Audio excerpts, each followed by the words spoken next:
So how I normally start these Tuesday sessions, every one of these guys, Brad, that are in here, have been through a program. So they're not retail, and they're not just anybody off the street like we talked about earlier. And then we do these sessions every Tuesday, almost like at ITG, we would meet more than once a week, but we would meet, right? You'd get together with the guys, whether it was at lunch or whether it was an impromptu meeting.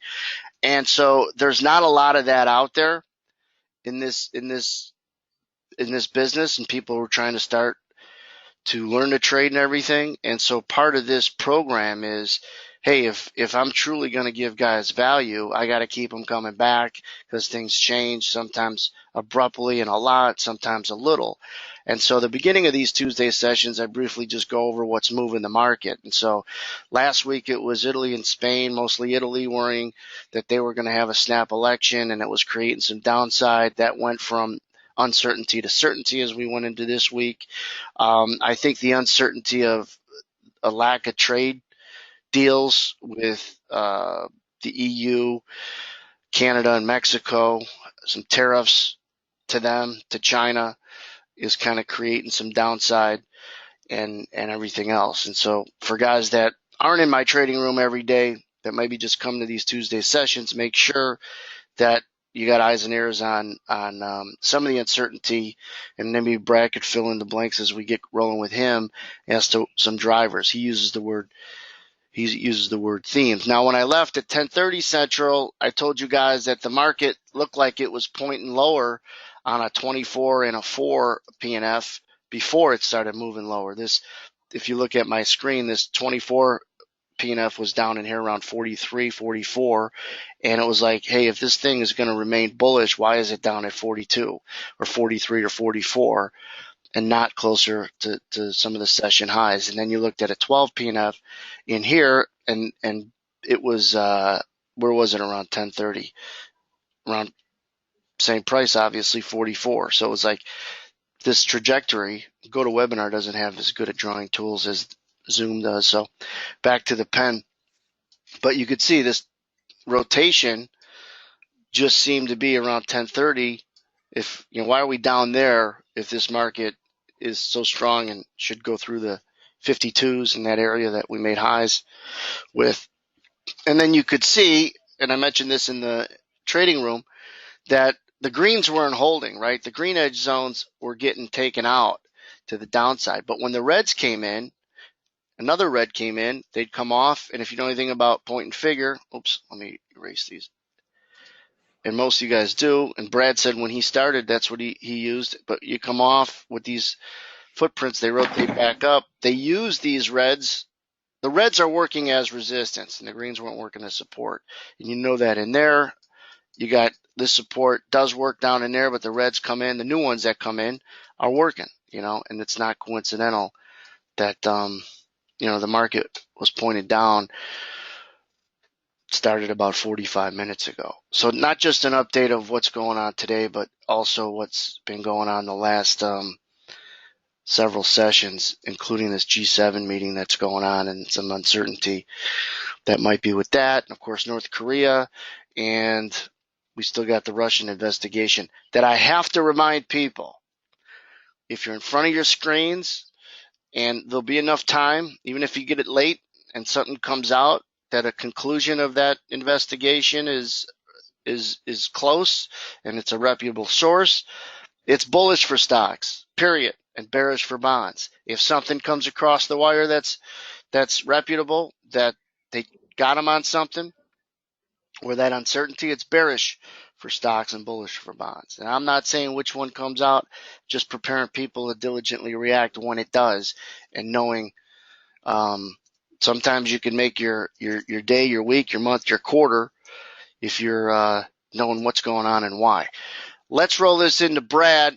He started at ITG. He's done one or two of these weekly sessions over the last year and a half or so. He's not just a great trader that I worked with for a long time, but he articulates really well. He's got a podcast that I'm going to tell you guys about, and he's going to give you some links to check it out that he's been doing lately. When did you start those podcasts, Brad? Podcast. So I was on a few other people's podcasts, and I just decided that It's fun to share. I think everyone should share a little bit about what they're doing, even for your own therapy, if you're journaling to yourself or just talking. I kind of did it for my own personal therapy, actually, just to kind of discuss trading ideas and hear my thoughts out loud. So that's kind of the reason for it. But I started it, I would say maybe 3 months ago, and I think I probably have like 50 episodes, but I do them really short. Like it could be 1 or 2 minutes, and it could be like 7 minutes, but it's not like your traditional half hour. It's very short. I like them. That's how you're able to go through a lot of them. And then when you go through them, then you're doing them every day pretty much. Is that your average? No, I was in the beginning. Now it's like maybe once a week, and sometimes I'll do 3 or 4 little ones in a couple days when I feel inspired to talk about something, if I see something, or it could be, and sometimes it's not even about trading. It is always about trading because everything in life can relate to it, as everyone knows who does it. But it's maybe something happens in my personal life, or I'm going through some kind of situation, and I'll talk about that, or something I read in a book that relates. So Well, they're things like that. short and sweet, and that's what they should be because you're more inclined as someone following it, more inclined to listen to it 2 minutes, 5 minutes than if it's 2 hours, I, and right? and also doing it is a burden too, because Yeah. you're editing, and it's a pain in the ass. So yeah, I don't want to listen to that stuff that's that long either. And there could have been like jewels within that 60-minute podcast, but if you don't listen to it, you don't hear it. But if you can condense it to 7, 8 minutes or less, 2 minutes, it's like, wow, it's just a nice quick exercise and you are staying in shape, so to speak. So that's how I got in back into education was the same reason you're doing these podcasts is by teaching your learning, and it's like, it's just repetition and it's exercise and it's like a personal trainer. They're in good shape because why? And they're staying focused and motivated because they're helping others. I think The, that's the analogy I least use. messed up people, to put to that point even more, the least messed up people I know are the ones who are always talking about their problems, and philosophizing and discussing and being open and vulnerable with what they got.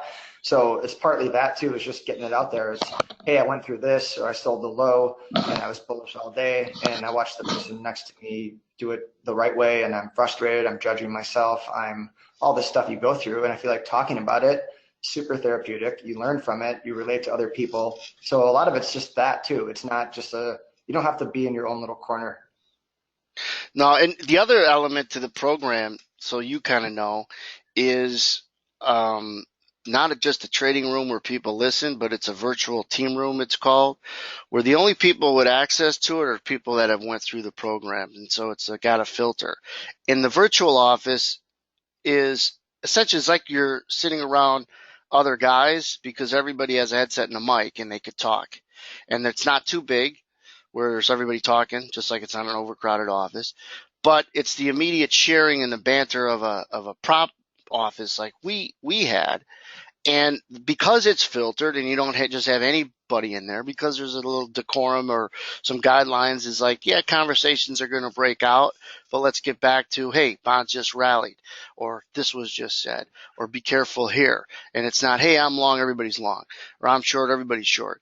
And it because we didn't get that kind of banter necessarily in a prop firm. But what we did know is when you're sitting next to someone that they could be long and you could be short, and if that talked you out of a trade, then you weren't convinced enough to stay in it anyways, because you better know. I get kicked out of when someone says to me, I don't like listening to someone who's bearish when I'm bullish. And I'm like, well, get over it, because every time you're bullish, there's a million people bearish. That's a market, right? There's always people long and short, bullish and bearish. So to think that that's not the reality, you better get more confident, right? You better get more convicted and just let the market tell you if you're right or wrong. But I don't like people that allow themselves or here's what they do. This is just my opinion. They have a distraction and they just eliminate it instead of getting good at making that not a distraction. It's almost like, hey, I drive a car and it sucks. I got to look in my mirrors, so I'm just going to remove my mirrors. You can't. It's a part of being a good driver. So get good at distractions no longer being a distraction and go through that. Um, is that something you agree with, or is something you take a different stance on? I wouldn't say, I guess I'll just talk about how I feel about it. I don't disagree with it. I don't necessarily take a different stance either. Kind of a mix maybe is that First thing I thought about was I was reading about Elon Musk in his biography about how he runs his companies, and he has these engineers on interviews. They talk about these complex questions he asks them. He doesn't care if they're right or wrong. He just cares about how they got there with the thinking process. I think trading is a lot like that too, where you really need to understand your thinking process of why you're doing what you're doing.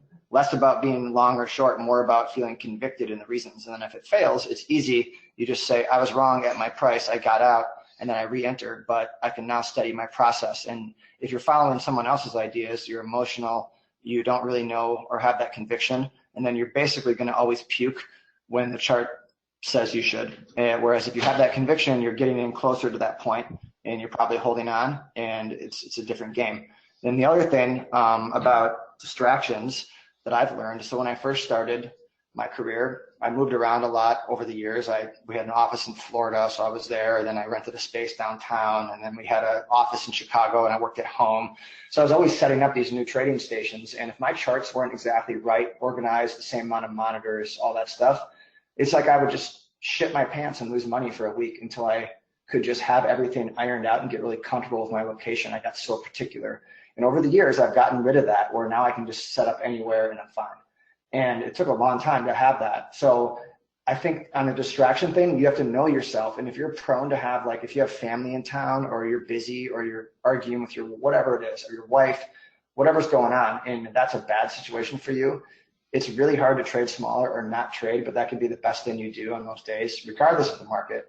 And you can't really always muscle through that until you can. So then when you get over that and you're able to compartmentalize it, that's fine. But if you don't know yourself, and to know that you're going to trip on that and you walk into it anyway and keep tripping on it, that's just, you don't have to do that to yourself. So that's kind of how I would answer that, if that makes sense. No, that's good. It's like the little things are little when you have normal jobs. They're not little when you have this job. It's a performance-based job. So it's like the little things where if you're arguing with your wife, but you have a 9-to-5 job, it may or may not affect it that much. It really could affect it as a performer, as someone who is trying to be objective, and yet you got all these emotions on the outside. It could be sometimes family in town is really bad for some traders. It's nothing for others. And like to your point, know yourself and know how to get through it. Trade smaller, don't trade, and go. And you don't have to like feel like you got to make a trade every day. But you could still follow the market, or you could still create less risk by less size, so you stay objective. And I think that's the key. At your biggest size, what did you, and I'm not trying to say this to have people impressed about the size you traded, but you weren't necessarily in and out a lot of the market, but what was your biggest size that you'd put on in the S&P? I mean, it's so irrelevant to now. So the way that I'll back into that question, the way I'm always willing to have my biggest size ever on, and I'm always willing to have my smallest size ever on. And I could kind of maybe guess when that might happen, but a lot of times you just don't know. You learn to react. And when there's a lot of things going your way and you can pinpoint a bunch of different stuff. I love stuff that doesn't make sense to everyone else. Like the market's not acting the way it should on news that everyone thinks is important. Looking at the same chart patterns that everyone else is looking at, thinking about the same news everyone else is looking at is really not going to give you an advantage. So if you're always studying those things, you have to think about why should you have success with that when everyone else is looking at it. So I like to look at things that are supposed to happen, but then all of a sudden surprise people because they're not acting that way. And that's when I'll put a lot bigger trade on. So biggest position I've ever put on, 800 S&Ps. Does that happen a lot? No. Right now, would I ever do that? No. I mean, that was like back in the day. It was a different world. Normally speaking, I was trading, I don't know, 20 to 50. But a lot of times on those days, I'd have 5 or 10 on, or I'd have 4 on if I'm struggling. And then all of a sudden I'd have 60 on again. The next day it's back to 10. So it was always like that with me. I was never mechanical. It was never 3 winning days in a row. I move up my size. That shit just doesn't work. It seems like you want to make it work because you want to be a robot and you want to follow a plan. But the thing is, what if those 3 days were days where you have juicy stories, headlines, market news stuff, employment reports that you could trade on? Then the next 3 days are dead. So now you want to raise your size because you had 3 good days, but now you're walking into 3 shitty days and you're going to lose money on bigger size. It doesn't make sense. So you start to learn that. it's almost to have almost like a weighted process where, and I'm drawing on my screen, whereas if you have your idea that small, trade smaller. If your idea surfaced and it's bigger, it's like a setup you like more, trade it bigger. Um, but know what your strategies are and know if you're seeing them and know which one you like better and have some data to say this one is good for obvious reasons. I go bigger because I'm more comfortable when it sets up. You got to know your strategy, know your process, and know how that equates to a size. The 3 days, I used to like it and I had it because I had to have a plan. So when I started in 2000, the markets stayed busy, or they stayed the same, it seemed, every day. Whereas now they'll be busy, busy, busy, slow, slow, slow. So then if you're too mechanical, you're right. You trade small, small, small. I made money every third day, every 3 days, and then you trade big and it's a shit day. And next thing you know, you lose money with big size and you made money with small size. That sucks. That throws all your numbers upside down. But if the market, like it was in 2000, 2001, and '02, it stayed steady for a while. I mean, it just, every day was almost like the day before. So it made it easier to say, hey, if I'm making money with twos, let me not go up from 2 to 8 because I'm going to feel that. Let me go from 2 to 3 and just stay with threes. Let me go from 3 to 4. Then when I got to 8, an 8 lot felt like a 2 lot. And incrementally, then I could go from 8 to 2, or like you were saying, from 60 to 4, because when you had your 60 on, it felt like a 4 lot, but you had to get to 60 at some point where you didn't go from 4 to 60. And so I think it's important when you do have your big size on for whatever reason, it feels like your smaller size did, or else you're not going to be as objective in the first little thing, that uptick or downtick that happens. You're puking because of the size, not because of the situation, not because of the scenario. But Brad uses a word you guys are going to, I think, become familiar with when you listen to his podcasts. And by the way, at the end, he's going to share some links that you could follow his podcast with. They're free. You just listen to him. He's got nothing to sell. He's not leading you down. Hey, after this, you could buy that. It's all up there and on there, and it's cool. And but I didn't want to put it out before. I don't want people listening to him when we're doing this. So we'll put him on at the end. But he uses the word themes a lot. And you kind of touched on it. And it's a lot of what everybody was taught, because you and I come up together, and that's what I taught him. But go over like a specific, when the market didn't do what it was supposed to do, the last one you Yes. can remember. Yes. So I'll get one quick blurb before I get into that. And I love talking about that because it's one of my main strategies on the podcast. So this is my life's work, is really just watching markets, studying new technology. I love learning and reading and growing, and I'm always trying to do things that, physically, mentally, it's like you're an athlete, really is what you are, a performer. You need psychological help, you need physical help, you need to balance your life. All that stuff goes into this. So I enjoy that whole realm. And the podcast is just really me enjoying putting that out there. I've made 2 really good friends in the past, just people that have heard me and have reached out. So that kind of made me want to do it more. So it's really what it's about. It's just me putting my work out there and enjoying connecting with people who do it. So I think Anthony said that, but it's pretty much it. On the stuff not doing what it's supposed to, that's one of my favorite things to look at. And so I spent a long time just trading futures like you guys are doing, from what I gather during the day. Spent like 15 years doing that. And I still do that a few days a month on busy days, but I'm kind of transitioning into stock stuff where I'm trading weeks to months. Same logic, actually, though. It took me a while to figure out how to repurpose it, but it really is the same stuff. It's just applied to a different time frame. And then also looking at themes of where the world's going and kind of putting stocks in buckets that match that. So that's a little bit of a longer term strategy. So, but do you want me to go through some examples, or? Yeah, I mean, what do you have a recent, was bullish news? Yeah, I do. Rally? Yeah, I do. I'm seeing here if I can get my chart up. Let's see here. You guys see my screen? No, I got to give you the controls. I'll do it right now. Okay. Yeah, no problem. You'll see a prompt too. Okay, show my screen. I'll put away all the. Put on the clean. You see a clean option? Put the clean option on. I see it. We see it.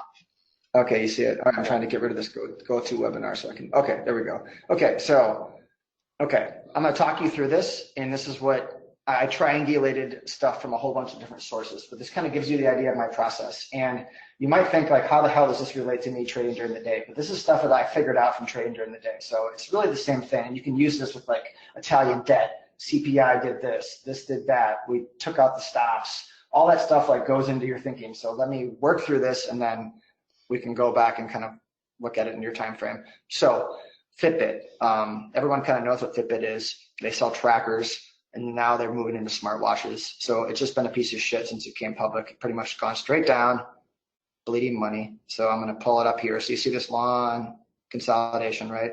And the E on the bottom here is earnings that came out. So we get down to right here. So what I'm going to do is make a screenshot for you and illustrate how I was thinking about this. So I'm going to draw this. Let me show you this, show you this, and then I'm going to talk about that. Okay, so this first little thing right here, this first little U, this was a bad earnings report. So it gapped down, I don't know what that was, quite a bit, and the market rallied back. So right there, I'm noticing like, that's what caught my attention. This thing had a really bad report, and it couldn't really stay down. And the market at this point, had a rough patch. If you remember, we're rallying now, but we had a really rough patch. So this thing's kind of hanging in there with the market going down. That's with the overall indexes, we're getting smoked. Yes, yes. So I just noted that, and I'm not doing anything. I just noted that. Then right here, where the arrow is, a longtime Morgan Stanley analyst who had been neutral to bullish on the stock threw in the towel and downgraded the stock. So they smacked it down to a new low. So it makes a weak new low here. And if I zoomed out, you'd see that was actually, I think that was an all-time low. And then immediately comes back up. So now we got two things that can't hold it down.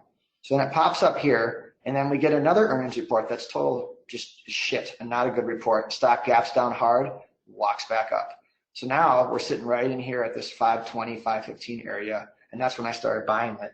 And I'm thinking to myself, I need to learn more about this. So that's just the technicals. So let me go to the story side, the theme side, which is more powerful to me because that's the stuff that you can't get like reading the newspaper or more independent stuff. So I have an Apple Watch. I'm reading about how wearables are just exploding, and Apple Watch is selling way more than everyone expects because people are collecting like heart rate data and stuff. So I'm thinking, well, okay, Fitbit kind of does that too. So I buy the new Fitbit watch and I put it on my other wrist, and I'm using it with my Apple Watch, and I'm like, this is pretty cool. It's 80% of the features for half the price. So then I send this out, I return the watch, so I kind of know what it's like. And then they have a partnership with Google all of a sudden, Fitbit does, and they're starting to collect heart rate data. And then I read the conference call, and the CEO writes off the entire 2018, basically saying that they're not going to turn stuff around for a year. Okay, so if I pause at this point, I showed you the chart, I showed you it couldn't go down, and then I got this CEO writing off the next year, basically, as they transition their business. So at that point when I'm buying, I don't feel a lot of downside risk, because the market's telling me it doesn't want to go down, and the CEO is giving me a really low expectation story. So now when I put that together, and then the surprise growth in the wearables from the Apple Watch, put that together, and they just released this new product called the Fitbit Versa, which is a copy, kind of a clone of the Apple Watch. I bought that stock pretty good in there because I didn't feel a lot of downside risk. So I'm not that bullish on the company, but I feel like it's really safe, or I'm not going to get hurt. And that's kind of so those are some of the areas that I get most confident about, is when I don't feel like I'm going to get hurt. And then if something good happens, I'm going to make a lot of money. And I got, it worked out. It's working out right now. They came out and said the watch is selling better.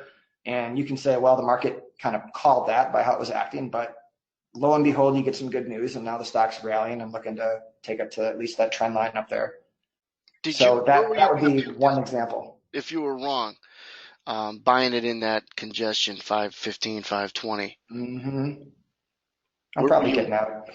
I'm probably looking at buying 515, and I don't want to see it get back below like 480 or 470. That's exactly what. Low. Yeah, that's what I was looking at too.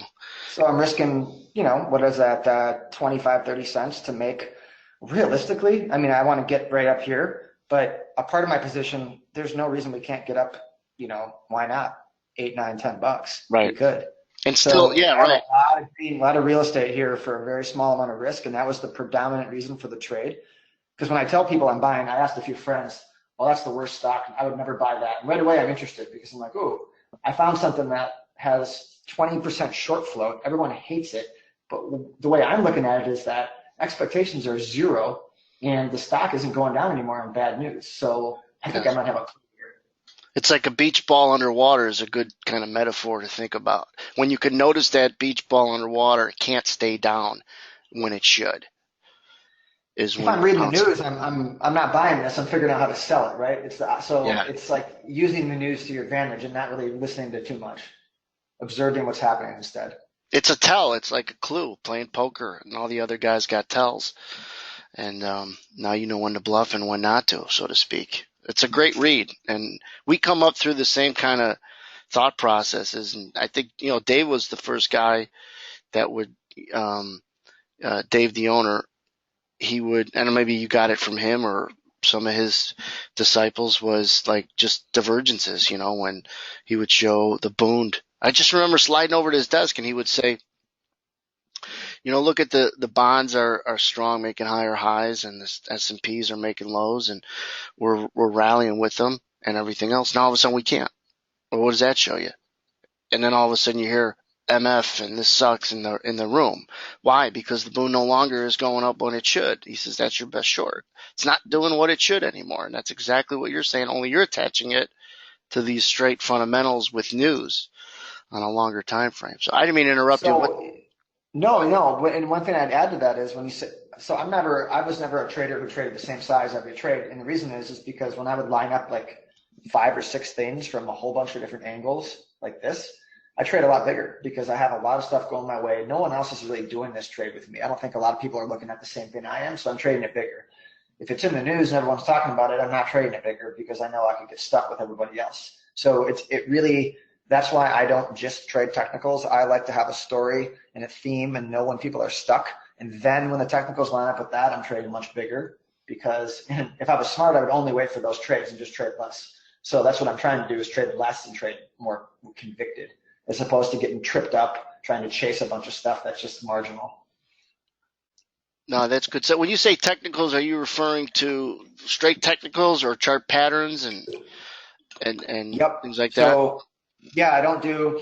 I obviously think technicals are super important, but I've never been a straight technical person. I've always wanted both, and both could be some kind of story. It could be, the Italian debt did this and that, and market couldn't go down. That could be fundamental in the futures world. I think that counts as not technical.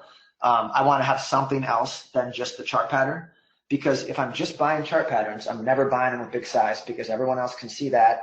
You're going to get shaken out. You don't really know what you're doing except for the chart pattern. You can read that in a book. If you can read it in a book, everyone can read the book and make money, and everyone's a millionaire. It's just not that easy. So getting that extra layer underneath the chart where you feel like everyone's stuck here because I know they're looking at these headlines and they're expecting it to go down and it's not going down. And I have my chart pattern that's bullish. Now I can buy it with conviction and size because I know that everyone's going to get screwed because I know what they're looking at and it's not working.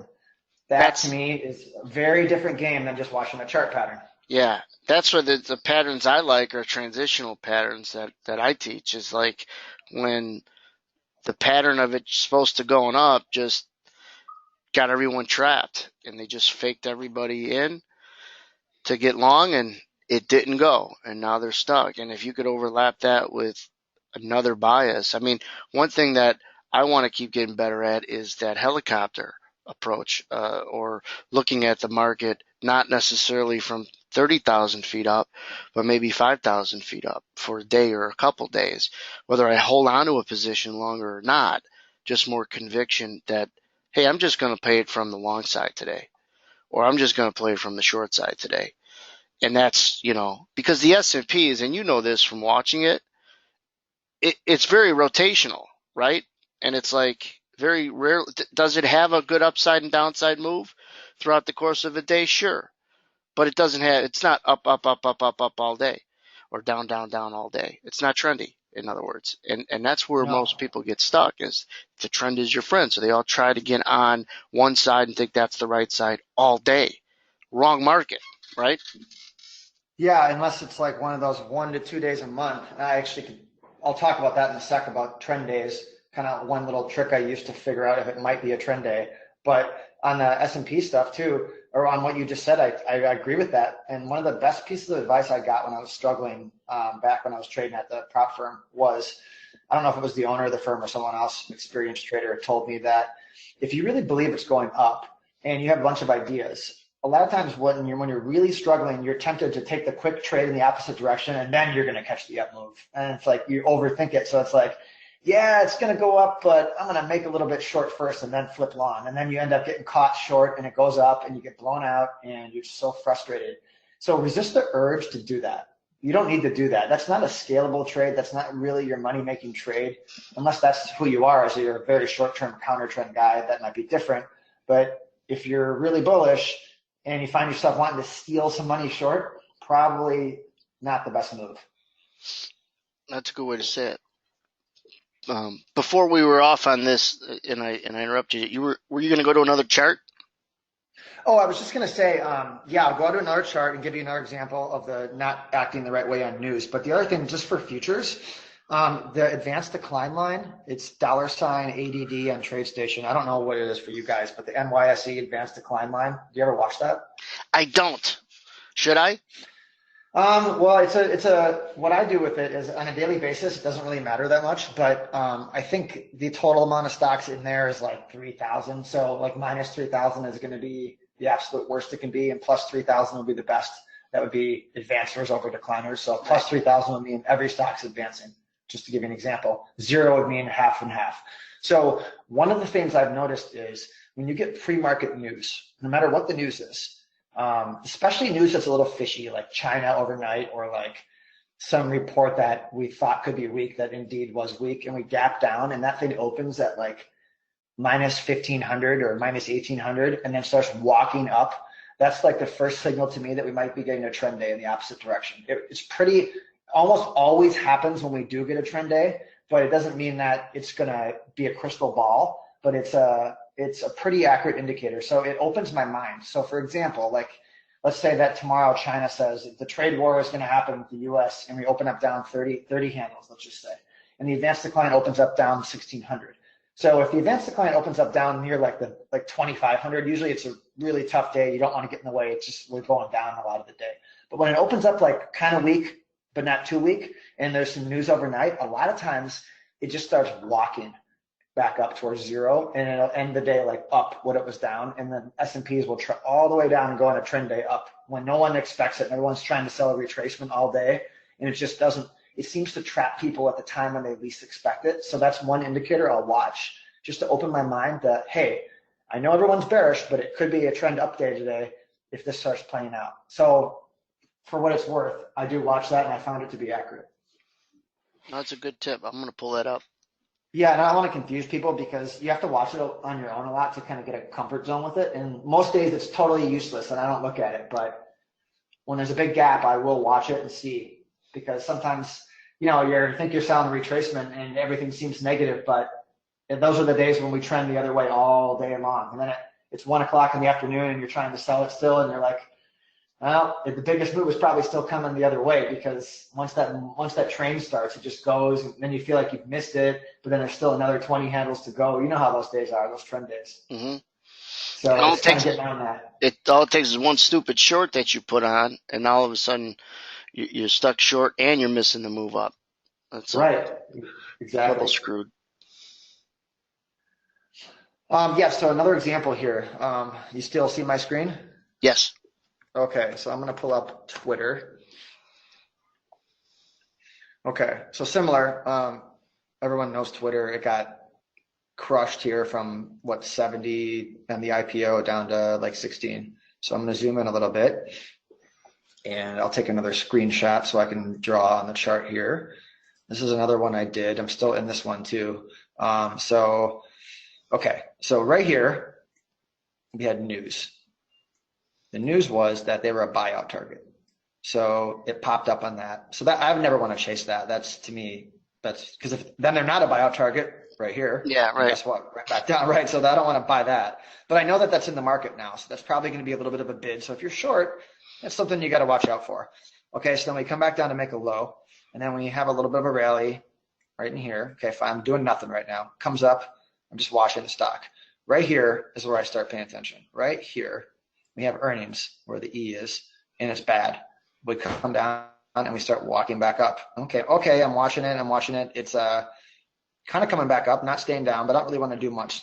And then we have earnings here, which is a really good report. And it comes down and it comes up. And then right in here somewhere, I think I bought some right in here and then some more right in here when it retested. And the reason is we start coming back into this gap over here, right here.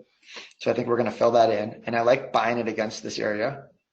But what I'm more looking at down here is that this report was pretty nasty and we couldn't go down. And the sentiment was really bad in here. It was like, they're not Facebook. They're not going to figure out how to make money. And then on this call right here, this earnings right here that went up, I started reading the earnings call and I realized they were doing very different things, making short little video clips with ESPN, promoting tweets to make money off advertising, doing a bunch of stuff that was very different. So I got long the stock, but what I really want to talk about is the next move. So I'm long the stock and it has another good earnings and it comes crashing down right here, right here. So this is a trade I did. And this will relate to what you guys are doing, I think. So yes, I'm buying it against this old area, and it filled the gap. That's one little thing. I like it when it kind of punches out those areas where people might have their stop. But what I'm really looking at here is Facebook, because you remember that Cambridge Analytica Facebook Yes. They got drug in front of Congress. So this entire Twitter move was based on that Facebook thing. They thought that they were going to get regulated and crushed because Facebook was going to get regulated by Congress. So that's not going to be good for Twitter. So they just took all the social media stocks out. When I look at Twitter, though, I'm looking at a really good story, like a turnaround here. And I'm seeing that, they're going up. They're doing new things with their business. They didn't go down in this report. And now I have them pulling all the way back here basically on somebody else. So it's kind of like the S&P gets drugged down by Europe into an area that you really like, and you're really bullish on the S&P for whatever reasons that you have, fundamentals, technicals, and you're just getting drugged down because of another market that you don't think is related. So that's what I thought was happening here. So I end up buying them in here, and I think I got out of them like $3-4 higher for a little trade for a few days. But that was just me using knowing like what my other markets are and using one market to price another. I'm saying that like, well, if I buy it here and here, I mean, I'm looking at risking a couple bucks, but my upside is pretty big through the highs. I didn't take it through the highs, but I have some on through the highs it's a different account for a longer term trade. But for this trade, I just wanted $3 or $4. I wanted to come back into the range, and it did. But I'm buying it because something else is pulling it down that's not related to this asset. And that's another way I like to look at things, is one thing versus another thing. So if you don't know how to price a market, look at all the other markets, and if it's cheap versus those, and you like your technicals, then maybe you got something to do. Like I think you talked about that quite a bit too, with the Bund and the 10-year, and looking at the Euro stocks versus the S&P, or even oil. Looking at if oil's following the S&P or vice versa, you can use that. It's not really happening right now as much. I mean, maybe for a little bit with Iran, but in the past, oil has been something that's locked in with us. Oh, it just got cheap. I mean, this example is Twitter got cheap. It got weak and cheap, which means it's due for a bounce. Based on something that's not really relevant, necessarily relevant to them, in my opinion, at least. They're worried, and then even Facebook probably have a similar pattern, right? Or you might be more worried about Facebook because they're more directly, subject to whatever how that story could have developed. But it was just almost like a boo, but there's really no monster there. You could have done it in Facebook, but my play was I knew Twitter was becoming bullish, and right. I liked it coming off on something that wasn't related to it. It would have worked in Facebook, but it's almost different because that's the main culprit, and I don't know what's going to happen over there. Yes. So but it worked out here because for Twitter, I was just like, what does this have to do with why Twitter's turned their business around? This shouldn't be going on this. So if you had a ready, aim, fire for something like this, what part of it is to kind of read up on, because you're not get into books and looking at all the research and all those numbers. You're not analyzing, but you're just looking at once you start seeing a pattern where you can't stay down and it should, you go into your aim, which might be looking at news that's coming out, that why it might be, you're trying to get the answer to why it might be strong when it can't stay down on negative news. I'll give you an example. I just did a trade in the 10-year note on the unemployment report. I'll give you an example on that. Let's see here. I think it's what is it on? I have to go to futures. Here we go, 10-year note futures. This is a little different platform than I use normally. Let's see what I did. Unemployment. Where was that? I'm losing my mind here. Where was this? Unemployment. What was Friday? Friday was unemployment. It was the first. first, yeah. Okay, so right here. Okay. This So is the right notes? here. Yeah, this is the notes. So it's right. I think it's, we'll zoom out a little bit for you guys. Okay, so I think it's right. I'm gonna do a screen sketch. I think it's right here. Does that make sense? Yeah. I think that's what it was. Good news. Do you guys remember? Yeah, do you guys remember Donald Trump coming out right before? Or was it Yes. right before? It was about an hour or so, his tweet, almost like looking forward to the jobs number, and became obvious like he wouldn't tweet that. And we know, well, not we, but I tell people that we knew back in the day that the White House and the Fed gets this report like a half a day earlier. So it's not like, oh, he must have the number. He has the number. They've always he's got the number. Right. Actually, this is the number right here. I think it's that right there. That little spike down, back up, and then down. I think that might have been the number. Maybe I'm wrong on that. No, because your June mark is after that, because this happened June 1st. So if you look down at the bottom, it seems like June is straight up from your arrow. Maybe it was right here then, right where the big volume spike was. I think this was it. That could be it, yeah. Because then that was it. It wasn't this. Okay, it was down here. Nonetheless, the logic is this. So I'm looking at this right here. Okay, I'm looking at this and this. You guys see this? These two I'm circling. So I know people may have their stops there. Coming into this number, the tens have rallied quite a bit. So they got crushed, and everyone's talking about rates, and is it going to affect stocks? And then the tens rallied back pretty good on the Italian situation. So the tens are pretty high, and a lot of people are forgetting about the rate worry for the short term at least.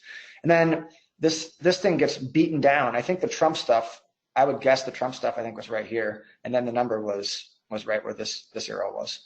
So the Trump stuff comes out, everyone's like looking for a strong number now, so they're pushing the tens down. So when the number comes out, it punches it through this area and then just kind of sits there. So what I did is I bought a little bit on the number, and then I bought more when they retested it right there, the little mini test, if you can see that. Mm-hmm. And I put my stop at the low, and I end up getting out of them like, I don't know, like somewhere in this chop.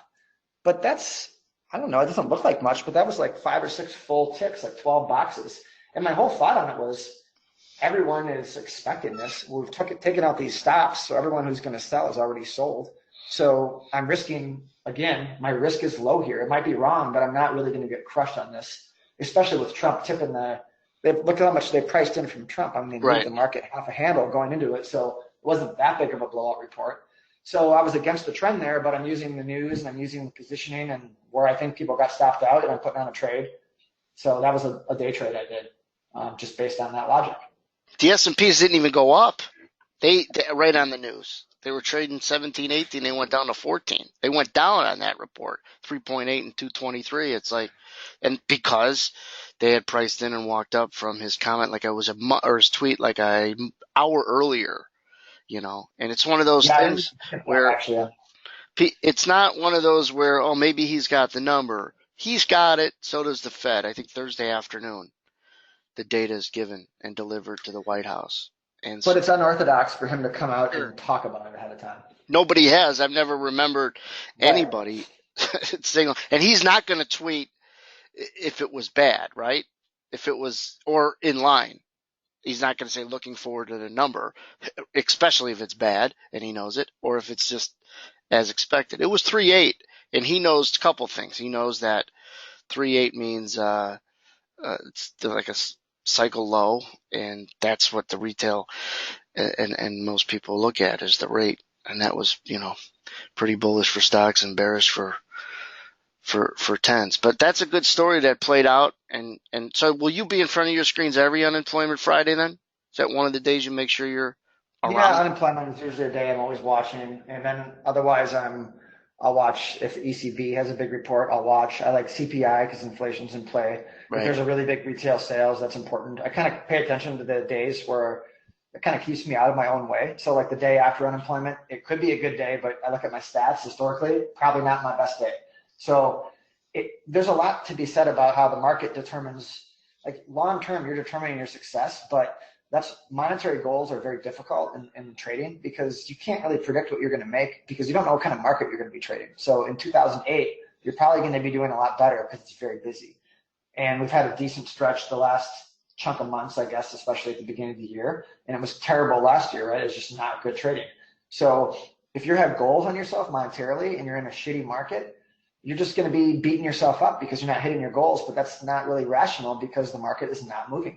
So you have to be open to your process being what leads you and not your goals. Because how the goals, this is not like weightlifting or training or that. It's not like something where you can measure it every day based on how much money you make.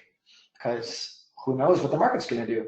A great trader makes a ton of money in a busy market, and an average trader makes good money in a busy market. And then when you make the market tough, a great trader just covers expenses and makes a little bit, and an average trader is looking for a new job. And that's the way it is. So thinking that you can measure it all based on not taking the market into account is a mistake. That's well said. Let your process lead you, not your goals, because their goals are too subjective. They're just. I want to have a better 09. Because 08 was this, I want to do better. It's like everybody wants to do better, right? Right. They want to make more sales. If you're salesmen, then you're beating yourself up all year. Yeah, and the markets are more sensitive from one year to the next than an industry like a salesman for insurance. It's like they just want to do better next year, and that's fine. It's very, but a market could go from real busy in 08 to kind of crappy in 9, and it was just like that. So if you had the same goals in 9 as you did in 8 because of 8, you were probably giving back a lot of your 08, you know? Yeah, and that's like extreme example, but it's like it's just not. We have to look at our job is to make money based on macroeconomic events because bigger players are moving stuff around and we're piggybacking. We're watching, observing, noticing, and then we're reacting. We're not necessarily. We can't just manufacture that when there's nothing going on. Without someone moving money around, we don't have anything to do. Because we're not the ones moving the market, we're reacting to it. So you can anticipate and have scenarios. That's awesome, I think, to have. I love having like X, Y, Z might happen today, and then I'll do this or that. I think that's awesome to write that down even. But to expect to produce this money when it's not happening it's not. You can't do anything about it. You have to be patient. If you have a good process, you can't make it happen. It's either, you know what I mean? It's got to play out or it doesn't. You can't make it play out. If you don't have a process, you'd be all over the place. If you have like kind of some progression, well, if it's a busy market, man, that scenario is playing out a lot. That's what's making it busy. If you have a shitty, slow market, you're forcing it. You're forcing your story. You're so anxious about your Twitter idea that, you're buying it the same day the earnings came out and you're just getting run over because you're trying to pick that, you're not letting it settle out and showing you it can't stay down. You know what I mean? So that's you're a genius too when it's busy and you're an idiot when it's slow and you start beating yourself up, and it's not either one of those is not the case. So one thing I started doing is really noticing my internal state, and I have some simple rules that I kind of follow when I watch some basic moving averages, and when the market gets like 100% over my moving average, I just take some off because I'm thinking, well, it's either going to go sideways or go down from here. And I'm getting the most excited at probably the riskiest time. So I will study some of my past trades and decide that I have some rules like that to get me out of some stuff because I have my own targets, but a lot of times those are, they're okay. They might work, they might not. But so if I'm looking at like a Twitter, if it gets like 50% over the 10-week moving average, historically, that's when stocks tend to struggle. So I'll get out of some just because, not because anything else but that. I won't take everything off, but I'll take some off. And it keeps me having a little bit of a process for exiting.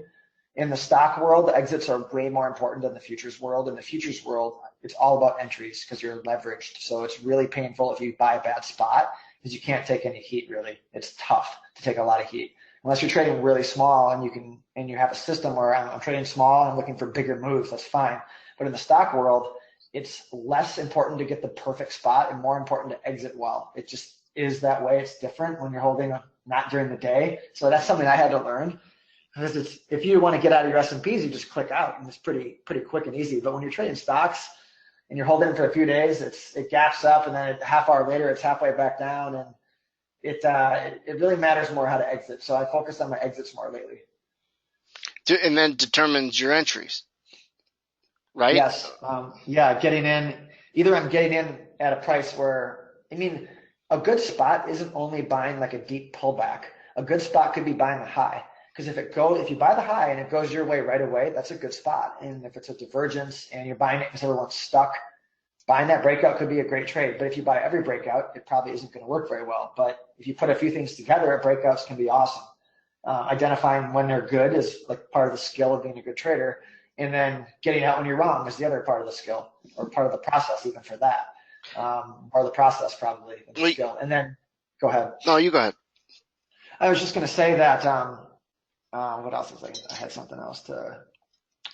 Which is the process of what I told you about what I'm trying to come out, what I'm going to come out with. I don't want to talk in detail about it, but I will at a future event once it's ready. But it'll allow you to document your process within the process of, how do you feel? If I'm excited, you're going to be able to document that.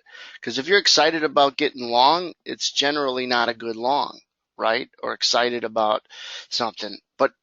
Or maybe it is, right? I'm not going to say black and white. Hey, when you're excited about a trade, it's probably a bad trade. Maybe all the time it is bad. Or maybe it really no. Depends. It depends. Exactly. And I think that if you're really experienced and you have a really good track record and you really can control your emotions, maybe your excitement is legitimate. But for the most part, I would think your excitement probably could be bullshit. And the best lawn is probably when, geez, I've been short all day and just can't go down, and I think it should go down. Maybe I should start thinking about a long. And those tend to be better than, more reasons than that, hopefully. But those can tend to be better, the ones you don't see coming, than the ones that you think you really got figured out. No, there's no doubt. Do you have an S&P chart? Yeah, I can pull that up. Let's see here. S&P. Oops. There we go. This might be delayed on this platform because I don't have real-time data, but I can. No, that's fine. What are they trading now? That's like a very good chart. Let me see if maybe it's ES. There we go. Minis. This will be better. Is this what we want? Yeah, 44. It's probably delayed by a little bit here. Let me look. Yeah, we're trading 44 quarter. Okay. Where's that got you price? Where's it at? 44 quarter maybe? I guess 44 quarter, so maybe it's not delayed. Or maybe it's delayed and it just happens to be crossing over those prices. Yeah, well, either way, is there anything that told you that the downside was the right side before they started selling? No, I can't say that I was watching this, or when I look at this, someone might have made money and had a great trade today, and that's awesome. When I look at this today, for my style, I see kind of a tough day. I see this as choppy and not super predictable for me. And I wasn't, to be fair, I'm not totally dialed into this product, so I was researching some stocks this morning, so I haven't been looking at it as much. So I can't really comment on it today, but well, you were right. It was a little bit choppy. It would move, chop, then move, and the only reversal did take place at the top, where when you dial into a 24 and a 12 and they start looking like they're tipping over, if you're going to trade it, the downside's probably the right side, but you still got to qualify locations, So let me take the screen back, unless there's anything else you want to share on yours, because we're getting into an hour, and I don't want to seem like covering everything that Brad has in one session, and maybe in a few weeks or a couple months, if you want to come back and do this, because I think this is cool, and you get to share with not just 25 people, but I record it, so it's up there and people hear it and see it, and all your podcast stuff I'll put it in the title so people could always continue to follow it. Do you see when people follow your podcasts? How does that work? Yes. Well, I can see how many listens I get, and if someone just actually favored it, I can see it. I can see if they favorited it. Otherwise, I'm fine if people want to email me or direct tweet me and all that stuff too. I'm pretty good about answering Hey, questions and just what's chattering. what's the oscillator at the bottom? Someone asks of your charts. That is an RSI. Let me pull up a chart. I'll just pull up Twitter again. So basically, what I do is I read a really good book called Insider Buy Superstocks. Sounds so cheesy. The guy's author name is Jesse Stein. I thought he did a really good job of explaining how markets react to news and psychology. So one of the things I picked up from this guy is I have a bunch of moving averages here, and after I've explained to you how I look at the market, you know that I'm not super focused on like one technical indicator, but Hmm. I think markets tend to follow a certain moving average for a while. So you can see on Twitter, at least I'll notice that. Let me do a screen sketch for you. And I noticed that this moving average has been holding well in here. And when it breaks out into a trend, I like to kind of find which one it's obeying. And it looks like it's that one at least. And a lot of times I'll wait for that to buy, or I'll use that for my stop. And if it gets, I'll notice like how often it reverts above that. So I think this is the 50-day in this brown one. And this is the 200-day right here. But I'll look at stuff like if it gets X% over the 50-day, then maybe I get out of some of my position. And I'll do that in the S&Ps too during the day. And I'll kind of have an average I watch, and that's been working. So I kind of curve fit a little bit. I'll have like 3 or 4 of them. And if one of them is working really well, I'll just use it for that day. And the next day I'll discard it and use a different one. And it just kind of helps me with my timing a little bit. Ideally, you'd have one thing you use every day, but sometimes it doesn't necessarily work that way. With the RSI, what I'm looking at there is just divergences mostly. The market makes a high and the RSI can't. I'm just noticing, like right here. I just noticed that. It's not like it's the end all be all, but it's something I'm watching. And I do that on both sides, up and down. So I just notice it. I also like stuff when the RSI, I'll pull up another symbol and kind of show you an example of one other thing I look at. This is a stock I'm watching, like a monster of a stock right now, this thing. So I'm trying to get in this thing. So what I noticed about they make a chip that goes into NVIDIA.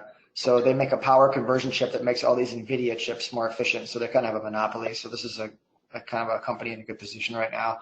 So I have this stock. So I'm looking at the RSI, and a lot of times I don't think this thing should really get below 50 or 60. So a lot of times I might just be playing that band where maybe, so I want to buy it like somewhere. So I noticed that it looks like this line here is the one that's tracking it the closest. So maybe that's my first buy, but that seems aggressive. Maybe I'm looking to buy it in here. But what I look at on the RSI is if RSI comes down and settles kind of somewhere in this area, and we're lining up like up here, that might be an area where I'm looking to buy. I'm getting a couple things technically. So I like the stock fundamentally already. So now it's just like, how do I find a spot? Realistically, is it going to come down to here? Probably not the way it's looking. So maybe I get it in here. I can get it $7-8 cheaper, and I can buy it when it stays. The RSI shouldn't really go below 50 or 60. It kind of stayed there all the way through the rally. So I'm just using the evidence that, well, it stayed up there on the rally, and this seems to be the new range because it's strong. And I'm going to kind of put 2 and 2 together. Maybe I buy it a little harder, 39, 40, and I get $2-3 and I get out of some, and then I ride the rest or something like that. I play with it a little bit, but those are just little timing things I'll use. And that's the thing with technicals. I always make fun of people that they're going to be a Fibonacci or a moving average expert and make a ton of money. And it's like, man, if you're not got some things before it and use them, they're helpful, but you can't be a Fibonacci. You're going to be a Fibonacci trader, and that's it. Not going to work. You got to tie the things like you're tying together. You're already bullish the stock. Bullish the stock, right? So I want to buy maybe I get a bunch of Fibonacci's that line up right here, plus some of this stuff. Maybe I buy it, but that's not why I'm buying it. That's just like it's this little timing mechanism. This is like the 5%, the 10%, the 90% was why is the stock going up and other reasons I won't bore you with the stock, or like the Fitbit example, like all that stuff. That would be why I'm buying it. And then the Fibonacci's and the other stuff comes in to time it better, but it's not the reason I'm getting in. Yeah, it's like almost like the last thing people should add on to their, the whole timing is key and it's important, but it shouldn't get you bullish or, hey, it's at the moving average and I'm going to buy it on this moving average.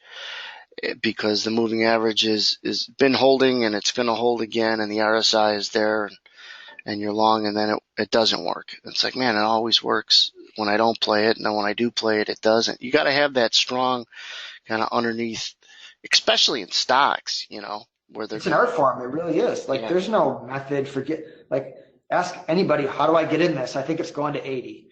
How do I get in? Well, that's the art form. there you go. Yeah. You don't buy it now. So you wait for some good news, and then you realize people probably buy the good news and they get stuck, and then it comes off. Hey, let me Maybe see. you get. No, go ahead. I'm sorry. No, that's it. Just figuring out the art of how to get in is kind of, you massage that with some different stuff, and you kind of look at what has worked and you try to piece it together. That's really all you can do. What's that symbol for that? V? VICR. Let's see if I can pull it up and throw some of these edge zones on it. Wow, this is pretty thin. It's a $47 stock, right? 47.02. Yeah, it's a thinner. It's a $1 billion company. Here, hold on. Let me adjust a couple things here. This will be pretty interesting, I think. I think you'll find this interesting. Let me see. These levels are 4. That's too many. Let's go to 800. Now, hold on a second. As he's doing that, I'll show you guys the longer term of this. So, the old highs. Let me just do this. See these old highs here. So, and then we're sitting right here. So I'm hoping for something like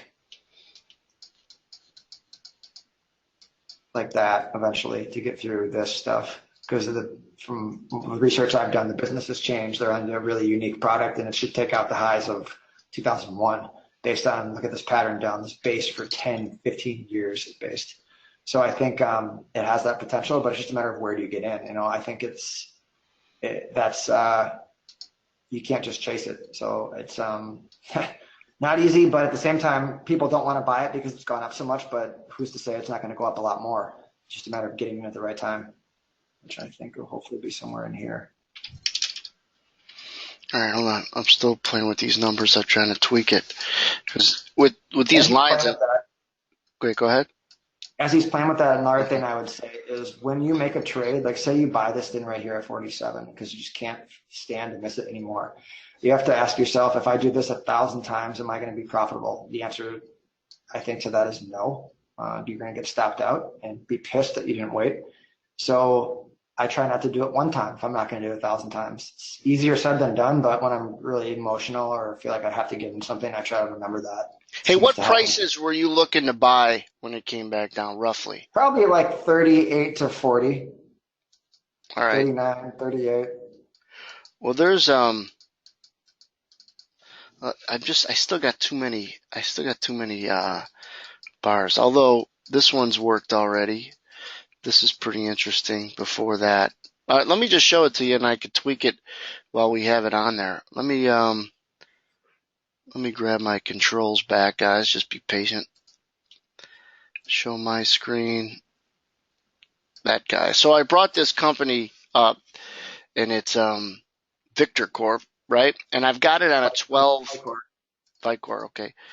And I've got it on a 12, 46.95, 12 PNF with these edge zones. So if I just illustrate here, this thing just today ran up, walked down, now it's just chopping sideways between 46.90 and probably the highest session 47.40, and probably got a little bearish with the S&Ps. But not knowing if I have, you could see the lack of liquidity in it because not every penny trades. They'll skip it around, it seems like. Or at least, well, that's it's like, not that thick. Yeah, right. So not every penny trades or every bid offer. But when you get the cluster of greens, right, look how well it held when they first came out. So these cluster of greens all started kicking out here back on this is shorter time frame, right, because this is June 4th and today is the 5th. But you could see how they ran up and how they held it really nicely in here as support, the bottom of this range. I don't know, not watching this, if this is a shorter time frame kind of play where you want to be careful long if it plows through 45.90 or whatever, and you could see how it's hovering above it for a while. And then if I take it down, these are just single levels. seems like. And then here would be another cluster that I think, if not as much reward, you're looking for bigger reward. So this is higher risk probably for the reward you want. But if I bring this down, I think this cluster between 43.90, 43.60 will hold, but for a shorter time frame trade. And then the same with these 43.10s. And then, man, there's some isolated ones, 38.60. 35, well, that's way down there. It's too cheap. I'd rather buy them at 38.60 or something. I'm looking to buy them there, ride them to 70. That's a longer term trade for me, more of being it for like 6-8 months as opposed to a day trade or anything like that. Well, so I like the fact that instead of you just saying how many dollars you want to make, how much time you want to be in and out. So then you really got to take this is a 12 PNF. So what if we took this chart and we went to like a 48 PNF real quick? And I'd have to adjust these. But wow, look at that. That's a 48 PNF. There's too many lines, way too many. So I'd have to adjust this. Just give me a second. I want to see if this, so instead of 2,000, I'm going to go way up to like 5,000.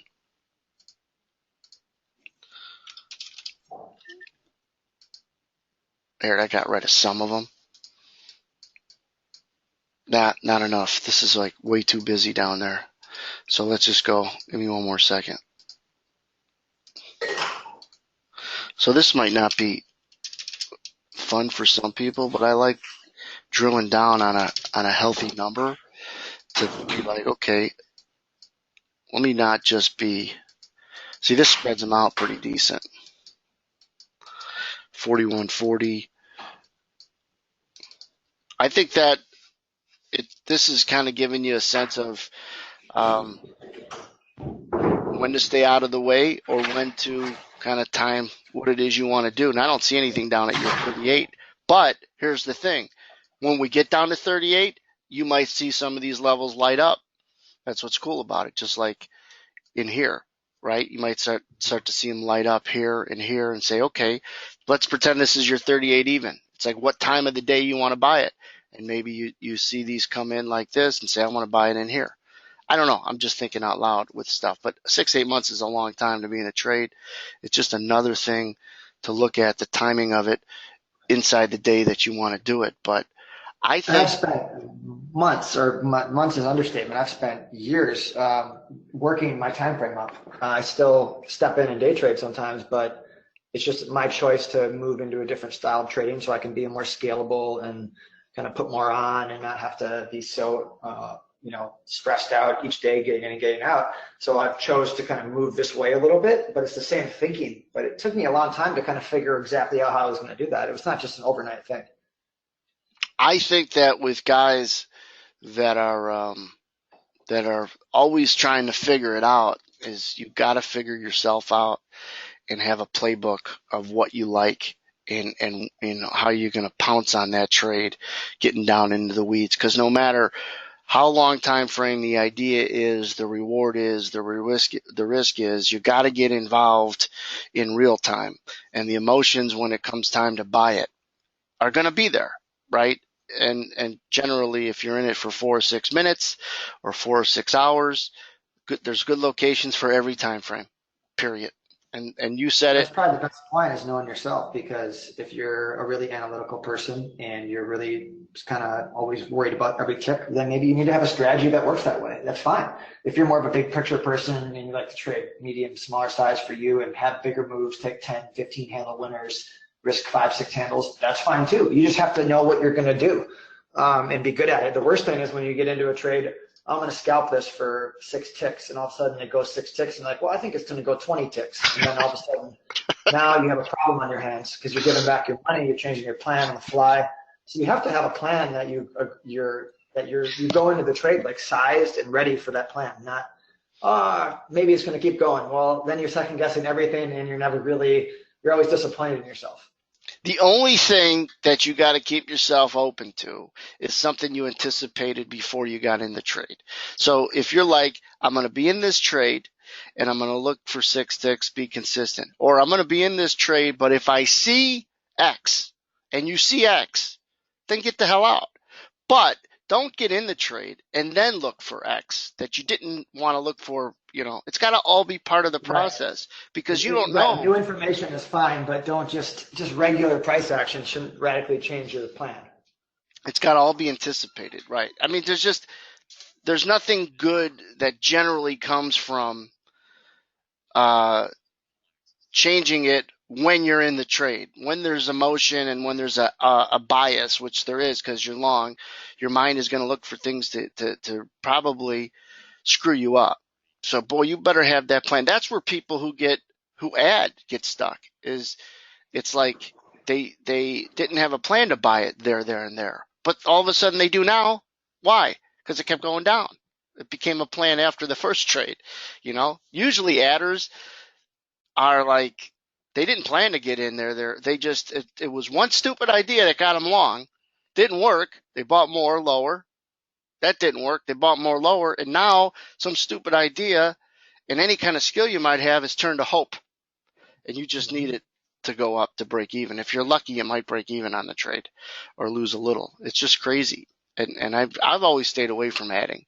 Have you ever had a problem adding? Unless it was a well planned out. I've always been an aggressive adder, but not to stuff that is coming against me really. I mean, like if I say I want to buy this, I want to get on.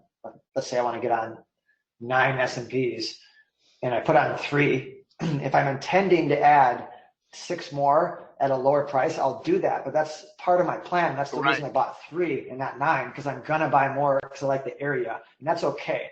But I'm not gonna buy 9 in a shitty area, then buy 9 more at the area that I really wanted to buy. I'm now got 18 on. If it goes against me, I'm screwed. So, but I like adding. It can be really profitable, but you really need to have like the right framework for when you're going to do it. It's got to be disciplined. It's got to be a plan before you get in. Then it's different because then it's a discipline that's dictating. It's the process dictating the trade, and not the emotion. These are individual things too. Like I like to get in and get out in waves. Some people like to go all in and all out. I don't like to do that because I'm usually always wrong a little bit. And so I like to massage the market, but that's not everybody. That's me. So you have to figure out. There's no right way or wrong way to do that, but you just have to have it built into what you're doing. I'd like to run this into some Q&A, but we've kind of went too long with this hour, and hopefully, if you don't mind, like in a month or so, or when you have time, if you want to do this again. Sure. Yeah. Let me we'll talk about it and come back on some other time, and you can collect some questions if you want to. Yeah, right. And then we'll be able to do that by that time, and then get them familiar with your podcast and circle back to those, which ones that you like. Did you want to throw those links in? Do you know how to do that? If you hit, you see your panel that is on your screen, your GoToWebinar panel? Yes, right there. Can you just, are you on your screen right now? Yeah. Do you know how to chat with me? Yeah, keep it on your screen for a second. I'm going to go dig into my thing and I'll get the links for you. One sec. But you'll be able to share it with me or everyone through that panel. You can paste it in there. Let's see. You guys can always search for it too. It's called the Trading Life Podcast with Brad Jelinek. But it's on iTunes too. You can type in Trading Life Podcast. Here's a link to it. Hold on a second. Do you know how to send it to me? Here, I'll send you something. You could send me back.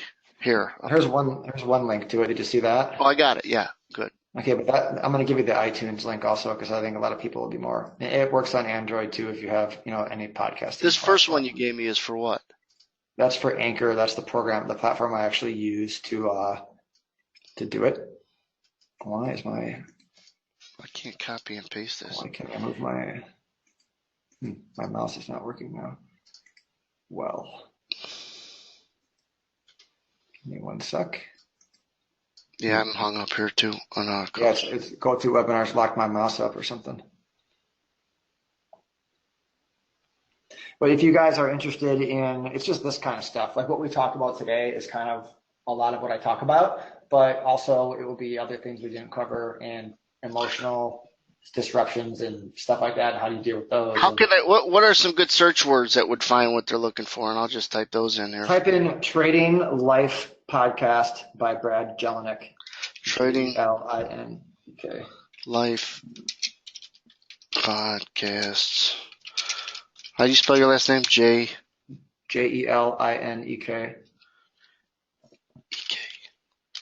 You should get it on iTunes, and then it'll come up. Trading Life Podcast by Brad. If you guys search that, I just sent out those search terms, and then you could go and view them. However, that's how I found it. I just went to the first one, and I can't. Yeah, there's a few, whatever's easier, whatever podcast player you have on your phone, you can pretty much loop it in if you want. Do all the stats, though, come back together, like no matter how they view it? Yeah, I get all the stats and stuff. Yeah, I don't. Yeah, if someone likes it too, leave me a review. I have 0 reviews. It'd be great to get a review. Not because I told you to either, though. No, right. You don't have to do. Nobody has to do shit that they don't want to do. This is just me getting my stuff out there. I have no attachment to what you do or don't do. No, that's well said. But the thing is, I'm just unfamiliar with how the podcast works. It's like, are they like hosted on different channels or whatever, and people could listen to them or watch them on different channels, and then it all comes back to.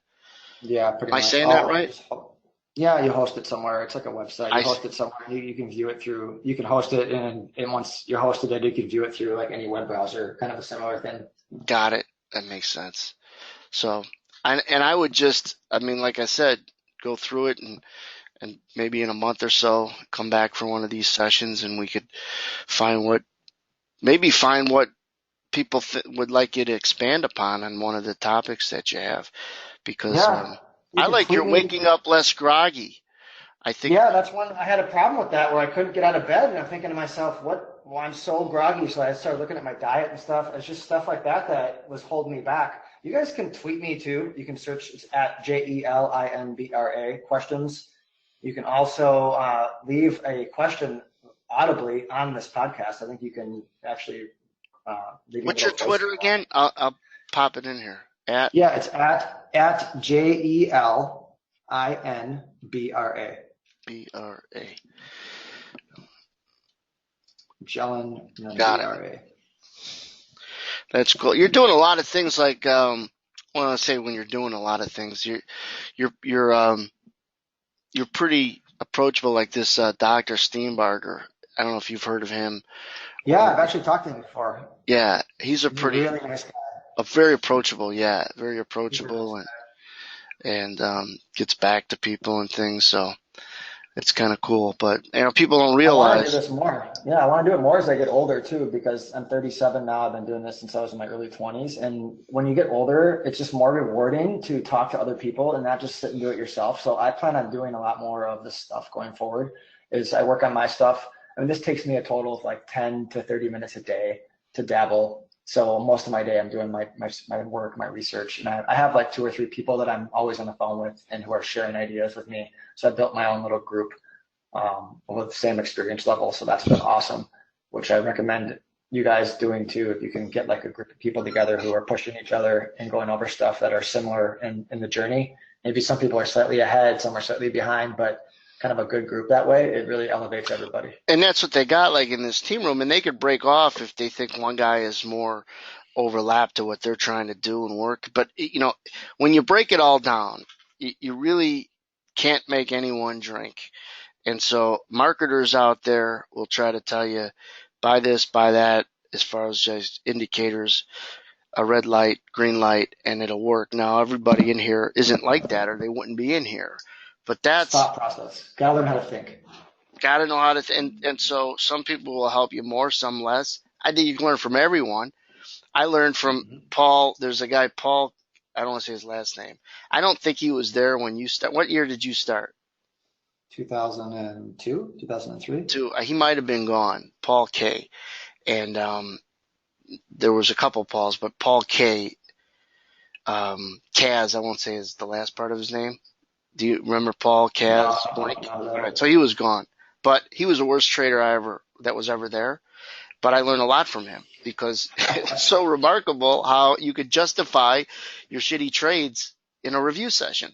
I'm like, man, that's how clear the mind is. From the worst guy I've ever been with. Yeah, that's it. You can't discredit. That's how I want to be remembered. Oh boy. I made these guys successful. How? By being terrible. You were so bad that you made me good. It's like that's this business. It's like look for the obvious and do the opposite. It's like the obvious is sell on bad news. Well, it's probably already priced in. Let everybody else sell on bad news, try to sell on bad news, but it isn't going down. To your point, to your divergence, to your, being able to find a good bias and then execute the bias. So all good stuff, man. Thanks for coming in. Yeah, you're welcome. Thanks for having me. Yeah, and people Good are, luck, everybody. Thanks for listening. yeah, and I don't think you could see the comments, but a lot of people are thanking you, saying how great it was. Okay. So, Yeah, you're welcome. I can't see them. all right, sounds good. They got the information Okay. to your stuff, and then I'll circle back with you in the next few days. But Okay. thanks again, man. Thanks. Good luck, guys. See you. All Bye. right, thanks, Brad. All right, guys, I'm going to end it there. I recorded it. I'll post it within the next day or two, and you guys know where to find it. You got the information, and I wouldn't try to listen to every podcast in one day. I would just start at the bottom, because once you kind of covered all of them, then you listen to the new ones. That's how I kind of done it, and you just or bounce around. There's no rhyme or reason. You guys kind of know yourself. Some people listen to every word and take notes, and some people skip around. Whatever works. But it is a good podcast to follow because it's him. He's doing it pretty consistently, based on the tempo in which he's released them, and they're short and sweet, man. That's the best part about anything. So we'll see you guys in the room tomorrow.